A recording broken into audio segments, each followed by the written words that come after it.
आज हम बिहारी की बहुज्ञता से संबंधित अध्ययन करेंगे। बहुज्ञता से क्या तात्पर्य है, पहले आप इस तथ्य को समझें। बहुज्ञता का सामान्य अर्थ है कि एक ऐसी विशेषता जो किसी व्यक्ति में सर्वगुण संपन्न है या उसका पांडित्य जो है वह बहुत ही निपुण है, उसको हम बहुज्ञता कह सकते हैं।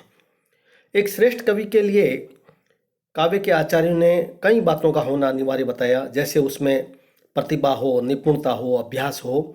ये जो प्रतिभा और से संबंधित बात है तो सामान्य रूप से हम कह सकते हैं कि कई बार व्यक्ति में जन्मजात भी होती है और कई बार व्यक्ति अपने अभ्यास के द्वारा भी उसको अर्जित करता है। बिहारी की जो बहुज्ञता है उसका एक प्रमुख कारण है कि वह बिहारी ने उच्च कुल में जन्म लिया और काव्य शिरोमणि से संबंधित प्रत्यक्ष जो ज्ञान था वह उनको अपने परिवार में भी मिला था। बिहारी ने अपनी निपुणता को अपने अध्ययन के माध्यम से अर्जित किया। एक प्रकार से हम कह सकते हैं कि बिहारी को लगभग सभी विषयों से संबंधित जानकारी थी जो उनके दोहों में हमें मिल जाती है। हम एक एक करके बिहारी काव्य की बहुज्ञता को स्पष्ट करेंगे एक एक विषयों के आधार पर। मुक्तक काव्य ग्रंथ लिखकर बिहारी ने जो लोकप्रियता अर्जित की थी वह रीतिकाल में किसी दूसरे कवि को नहीं मिल पाई थी, और उसका कारण भी यही था कि बिहारी का जो पांडित्य और उनका अध्ययन आदि था वह उनकी बहुज्ञता को प्रमाणित करता था। चाहे वह रस योजना हो या शास्त्र ज्ञान या अन्य राजनीति, नीति, धर्म, भक्ति या कोई भी विषय हो, वह बिहारी के दोहों में हमें मिल जाता है। मूल रूप से इस बात को आप ध्यान में रखें। सबसे पहले हम इस तथ्य को स्पष्ट करेंगे कि बिहारी ने जितने भी विषय से संबंधित जो ज्ञान अर्जित किया, उन विषयों में उनका जो श्रृंगार वर्णन है वह विशेष रूप से हमें नजर आता है। बिहारी के काव्य में संयोग और वियोग दोनों श्रृंगार का वर्णन बहुत ही उत्कृष्ट कोटि से हुआ। बिहारी का संयोग वर्णन एक परिपाटी मान सकते हैं, जिसमें नायक नायिका के पारस्परिक मिलन, हास्य, विनोद, विविध क्रीड़ाओं, कटाक्ष आदि का विशद वर्णन देखा जा सकता है। साथ ही नायक नायिका के हाव भाव, अनुभवों का जो चित्रण है वह उनकी मौलिक सूझबूझ का परिचय देती है। राधा और कृष्ण के माध्यम से सामान्य नायक नायिका के भावों को व्यक्त करने में भी बिहारी पूरी तरीके से समर्थ रहे हैं। भावों और चेष्टाओं का जो उदाहरण बिहारी के काव्य में जैसे मिलता है, बतरस लालच लाल की मुरली धरी लुकाए, सोह करे बोहन हंसे दैन कहे नटी जाए। इस दोहे से स्पष्ट हो जाता है कि बिहारी ने जो कृष्ण के मुरली वापस मांगने पर सौगंध खाकर मना करना, भौहों से हंस देना, फिर देने के लिए कहने पर नट जाना, इन सब अनुभवों की जो सुंदर व्यंजना है वो एक दोहे के माध्यम से कर दी है। तो इसी कारण से बिहारी को संयोग श्रृंगार का जहाँ श्रेष्ठ कवि माना जाता है, जिसमें कुछ अन्य उदाहरण भी आप परीक्षा में उसको उत्तर के रूप में रख सकते हैं। जैसे कहत नटत रीजत खिजत मिलत खिलत लजियात, भरे भवन में करत है नैनन ही सो बात, द्रग उर्जत टूटत कुटुंब जुरत चतुर चतु पीति, परत गांठ दुर्जन ही दई नई यह रीति। उसी प्रकार बिहारी के काव्य में वियोग श्रृंगार का भी स्वाभाविक और संवेदनशील वर्णन हमें मिल जाता है। जैसे जब बिहारी कहते हैं कि कागज पर लिखत बनत न कहत संदेश लजात, कही है सब तेरो हियो मेरे हिय की बात। उनका विरह वर्णन स्वतः ही वैसे अधिक दिखाई देता है, जिसमें कहीं कहीं ऊहात्मक उक्तियां, चमत्कार या भाषा की समाज शक्ति को अत्यधिक बढ़ावा देने के लिए उन्होंने ऐसी चमत्कारपूर्ण उक्तियां भी रख दी है, जिसके कारण से कुछ जगह पर उनकी विनानुभूति जो है वह एक सामान्य जो चमत्कार वर्णन भी बनकर रह गई है। जैसे उदाहरण के रूप में जब वे कहते हैं कि इत आवत चली जात उत चली 6-7 कहात, चढ़ी हिंडोरे सी रहे लगी उषा संसात। इस दोहे को पढ़कर ही आचार्य शुक्ल ने कहा था कि बिहारी की नायिका ऐसा लगता है कि जैसे घड़ी का पेंडुलम हो। किंतु सामान्य जो औत्सुक्य, उत्साह, अभिलाषा, चिंता, स्मृति, गुण कथन, उद्वेग, प्रलाप, उन्माद, व्याधि, इन सब का वर्णन बिहारी के काव्य में मिल जाता है। उसी तरह बिहारी की बहुज्ञता हमें उनके नीति वर्णन में भी मिलती है। जहाँ श्रृंगार पहला पॉइंट है, वहीं दूसरा हमारा बिंदु होगा नीति का वर्णन। नीति वर्णन के अंतर्गत बिहारी ने राजाश्रय और सामान्य जन दोनों के लिए इस प्रकार के दोहे रखे हैं कि वह सामान्यतः सभी जनमानस में पूरी लोकप्रिय हुए थे। नीति से संबंधित उन्होंने राजा जयसिंह को जो अपना उदाहरण दिया कि राजभवन या राजकाज को छोड़ करके जो तुम नवोढ़ा पत्नी में के प्रेम में संलग्न हो गए हो, यह स्थिति एक राजा के लिए ठीक नहीं है। और उसको कौन समझाए? तो बिहारी ने एक नीति परक दोहा राजा जयसिंह को भेजा कि नहीं पराग नहीं मधुर नहीं विकास यही काल, अली कली ही सौ बंध्यो आगे कौन हवाल।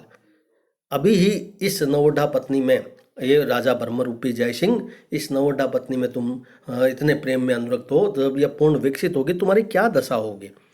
उसी तरह बिहारी जब अपने ही जो राजपूत राजा के विरुद्ध में जब दूसरा राजपूत राजा जब लड़ाई के लिए जा रहा है, तो उसको वे एक दोहे के माध्यम से कहते हैं कि स्वार्थ सुकृत न श्रम था, देखी व्यंग विचारी, बाज पराए पानी परी, तू पंछिन न मारी। इस दोहे में बिहारी ने एक प्रकार से संसार की स्वार्थ प्रवृत्ति का बहुत उत्कृष्ट वर्णन हमारे सामने कर दिया है। उसी तरह बिहारी कहते हैं कि लोग अच्छे ग्रह को भला कहकर छोड़ देते हैं और बुरे ग्रह के लिए जब दान करते हैं। बसे बुराई जासूतन ताही को सम्मान, भलो भलो कही छोड़िए खोटे ग्रह जप दान। और करोड़ों उपाय करने पर भी जिस प्रकार मनुष्य का स्वभाव नहीं बदलता, क्योंकि जिस प्रकार जो नल का जल है वह कितना ही ऊंचा जाए वह नीचे ही आएगा, इसी प्रकार कितना ही कोई दुष्ट मनुष्य अपने स्वभाव को सुधारने का प्रयास कर ले, लेकिन वह दुष्टता उसके जीवन से नहीं जाती है। कोटि जतन कौन करे परे न प्रकृति नीच, नल बल जल ऊंचो चढ़े तऊ नीच को नीच। बिहारी को ज्योतिष संबंध भी ज्ञान था। जब बिहारी कहते हैं कि मंगल बिंदु सुरंग मुख शशि केसर आठ गुरु, एक नारी लही संग रस में किए लोचन जगत।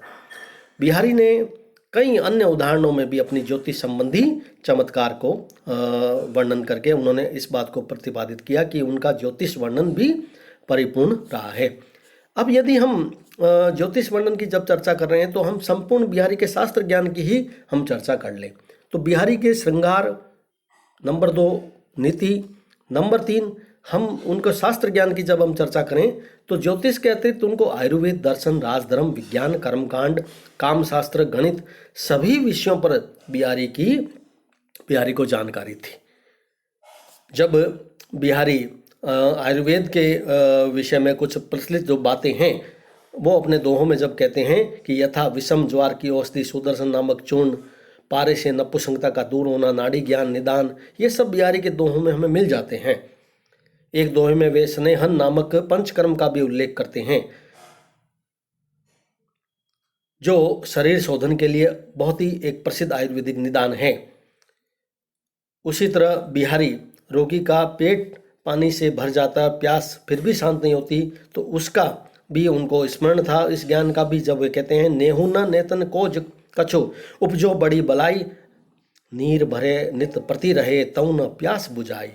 दार्शनिक सिद्धांतों का गहन वर्णन जो बिहारी ने किया है, उसके माध्यम से बिहारी के जो अन्य वर्णन हैं जैसे राजनीति, दर्शन या वैदिक संबंधी, वे लगभग उनके कई स्थानों पर उनके दोहों के रूप में हमें मिल जाते हैं।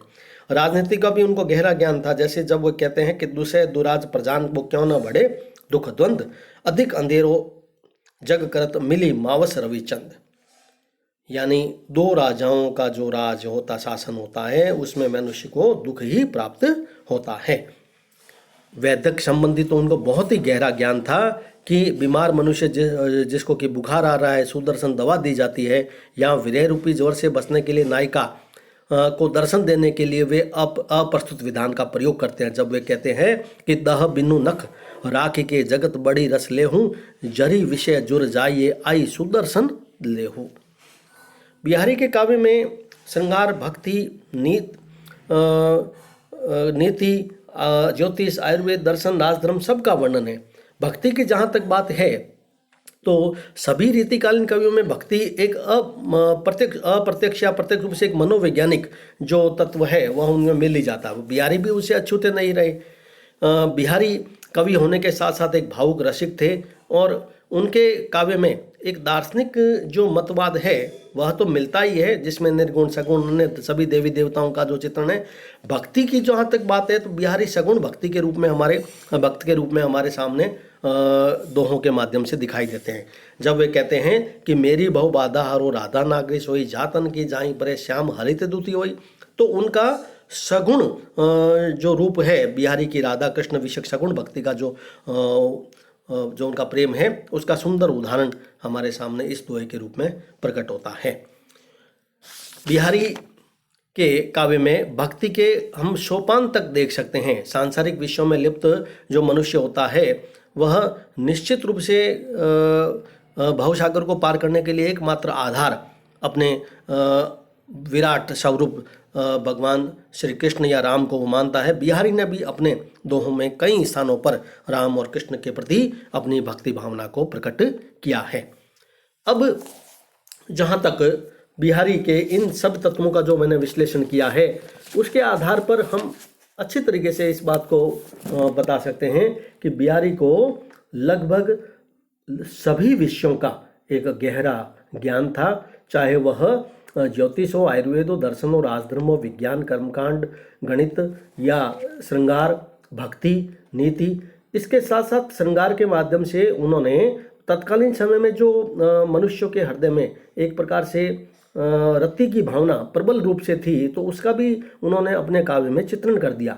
तो हम कह सकते हैं कि बिहारी ने श्रृंगार के माध्यम से अपनी कामशास्त्र विषयक जो उनका गहरा अध्ययन था उसका वर्णन भी उनके काव्य में हमें मिल जाता है। जब बिहारी कहते हैं कि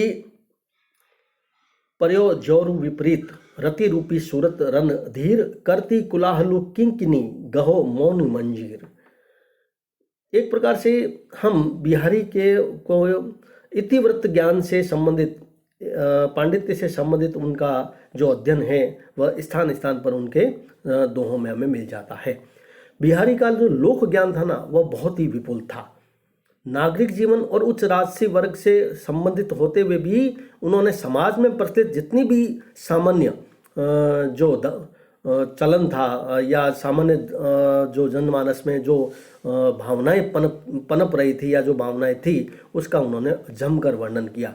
केवल कामशास्त्र का ही नहीं वरन उन्होंने पतंगबाजी, मदिरापान, नृत्य ज्ञान, वास्तुकला, नट विद्या, चोर पकड़ने के लिए प्रचलित जल कटोरी प्रक्रिया, पुष्प फसल काटने का क्रम या भौरों का आंख और चंपा पर न बैठना, शेहुड पुष्प के लिए रस के लिए लिखे गए पत्र का सामान्यतः न पढ़ा जाना, ये सब जो जनमानस में जादू टोले टोट के शकुन इन सब का वर्णन बिहारी के दोहों में मिल जाता है। तो इस पूरे मेरे व्याख्यान से स्पष्ट हो जाता है कि बिहारी एक बहुश्रुत, बहुपठित और बहुरुचि के कलाकार थे। निस्संदेह उनका सामान्य ज्ञान विपुल था जिसको कालांतर के टीकाकारों और समीक्षक शोधकर्ताओं ने उसको बहुत विस्तृत रूप में अपनी आलोचना के अंतर्गत दिखाया है। यह बात पूरी तरीके से स्पष्ट हो जाती है इस व्याख्यान से कि बिहारी का अध्ययन बहुमुखी और बहुव्याप्त था। यद्यपि वे उपयुक्त सभी विषयों में पूर्ण निष्णांत और गहन अध्ययनता तो नहीं थे सभी विषयों में, पर सभी विषयों का एक सामान्य ज्ञान जो एक मनुष्य को होना चाहिए वो बिहारी में पर्याप्त मात्रा में था। बिहारी के कुछ दोहों के आधार पर उनको बहुत श्रेष्ठ गणितज्ञ या ज्योतिषी या वैद्यक मान लेना यह भी एक प्रकार से अर्थ का अनर्थ कर देना ही है। कहने का केवल हमारा तात्पर्य इतना ही होना चाहिए कि एक सामान्य रूप से एक काव्य के आचार्यों ने एक कवि में जिन प्रतिभा के जो दर्शन होने चाहिए जिसके अंतर्गत उसकी निपुणता और उसके अभ्यास आदि के माध्यम से उसमें उसकी काव्य की शक्ति और उसकी प्रतिभा की पहचान जनमानस में दिखाई देनी चाहिए, वह बिहारी में पूर्ण रूप से प्रकट होती है। एक गंभीर अध्येता होना आवश्यक नहीं है, एक सामान्य बात की जानकारी और उसकी विशेषज्ञता होना भी अपने आप में बिहारी की बहुलता और उसके पांडित्य को प्रकट कर देती है।